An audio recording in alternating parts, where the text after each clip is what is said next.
The bridge is back. She's alive? I brought her back to Port Charles. Jason promised me he wasn't gonna say anything. If you find out something about one of my kids, you have to tell me. I need a report. General Hospital spoilers spill Port Charles is a storm of emotional turmoil for Willow Tate, Caitlin McMullen, as her life crumbles under the weight of a broken marriage to Michael Corinthos, Rory Gibson, lost custody of Wiley and Amelia Corinthos, Byron Weaver, Sequoia and Serenity Mork-Mako, a disastrous wedding day with Drew Kane, Cameron Matheson, and a widening rift with her mother Nina Reeves, Cynthia Watros. Caitlin McMullen, in a recent chat, opened up about Willow's lost state, hinting at a potential dive into therapy to unpack her internal chaos. With Drew's shooting adding fresh layers of distress, Willow's journey toward healing could redefine her relationships and future.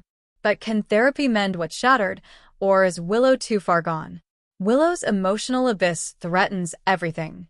Willow's recent spirals, betraying Michael with Drew, facing custody heartbreak, and clashing with Nina over family secrets, have left her adrift, feeling directionless and overwhelmed.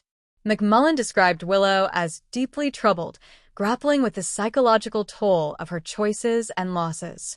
The shooting of Drew, her complicated ally, amplifies her confusion, forcing her to question loyalties amid the investigation. Fans see Willow teetering on the edge, her once resilient spirit cracking under pressure. Therapy, perhaps with a figure like Dr. Kevin Collins, John Lindstrom, could be the lifeline, allowing her to confront these demons head-on. GH spoilers question therapy as a turning point. McMullen expresses intrigue about exploring Willow's mental health, suggesting sessions that delve into her inner turmoil and past traumas. This arc could reveal how Willow's decisions stem from deeper issues, like her leukemia battle or family betrayals, offering a path to self-discovery.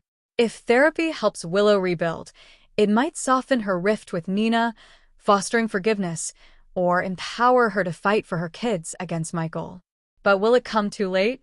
With Drew's survival in question, Willow's sessions could uncover shocking truths, like her role in the custody drama or hidden resentments toward Nina. Certainly, given Willow's upbringing in a cult and the trauma endured in losing her first child, she could benefit from some therapy. Fractured bonds and future arcs. Willow's strained ties with Michael and Nina hang in the balance. Therapy might bridge the gap with Nina, revealing mutual vulnerabilities, or solidify her independence from Michael. McMullen teases what comes to light, hinting at revelations that could shift alliances, perhaps tying Willow closer to Carly Spencer, Laura Wright, or even Jason Morgan, Steve Burton. If Drew pulls through, his influence might complicate her healing, but fans hope therapy transforms Willow into a stronger force. Will this be her redemption, or another Port Charles heartbreak? Keep checking back with us right here, every day, for more GH news and spoilers. Will be deeply affected.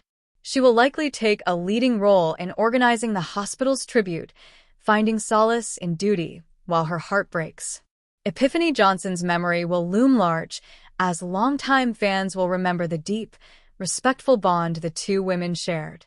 Current staffers like Terry and Finn will speak of her legacy with reverence, realizing the giant upon whose shoulders they now stand. The hospital itself will feel her absence in its very corridors. The sense of stability and unwavering ethics she represented is now gone. The Spencer family will also feel the loss. Laura Collins, a contemporary and longtime friend, will mourn the passing of an era. She will step in to support Tracy and Ned, understanding the weight of legacy and family duty better than anyone. Even Cyrus Renaud, in a shocking moment of clarity, might offer a backhanded compliment, acknowledging Monica as a worthy adversary whose moral compass was unassailable.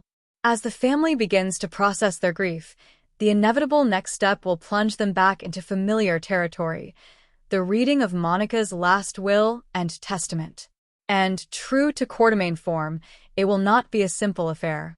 Spoilers indicate a document filled with surprises, heartfelt personal letters, and, of course, conditions designed to force her fractured family to either come together or tear itself apart for good. Key points of contention will include the fate of the mansion. The estate itself is the crown jewel. Will it be left to a collective trust? given solely to Ned? Or does Monica have a final, posthumous lesson for them all, perhaps tying their inheritance to them cohabitating peacefully for a period of time? Yelq. Her shares in the family business are a weapon of mass construction or destruction. Who will she empower to guide the company's future? Will she try to force a reconciliation between Drew and Michael, whose rivalry has split the company? A surprise bequest to a dark horse candidate, like Brooklyn or even a returning Dylan Quartermaine, could throw the corporate power structure into chaos. Personal effects. Monica's personal letters to each family member will be the most emotionally devastating element. Expect heartfelt apologies, long-held secrets revealed, and final words of wisdom designed to heal old wounds. Tracy's letter, in particular, will reduce the formidable woman to tears, containing a truth she has waited her whole life to hear. This legal proceeding will be the catalyst for the next chapter of the Quartermaine saga, pitting grief against greed and love against ambition in a classic struggle that Monica herself knew all too well. A legacy of love and loss. To understand the magnitude of this loss, one must remember who Monica Quartermaine was. She was not just a rich man's wife. She was Dr. Monica Bard, a brilliant surgeon who fought tooth and nail for respect in a male-dominated field. She was a woman who endured the ultimate pain, the loss of multiple children, from the tragic death of AJ at a young age to the much-contested loss of her beloved son Jason. Her marriage to Alan was a cornerstone of the show, a union tested by his addiction, his affair with Susan Moore that produced Jason, and yet it endured, rooted in a deep, complex love. She was a fighter. She battled Tracy for Alan's affection, she battled cancer, and she battled anyone who threatened her family. She evolved from a sometimes vindictive rival into the undeniable matriarch, the one who offered sage advice, a stiff drink, and a safe harbor to everyone from Emily to Nicholas to Liz. Her Thanksgiving dinners were legendary, often ending in food fights or revelations, but they were a symbol of her unwavering belief in family, no matter how dysfunctional. Her greatest role was that of a grandmother.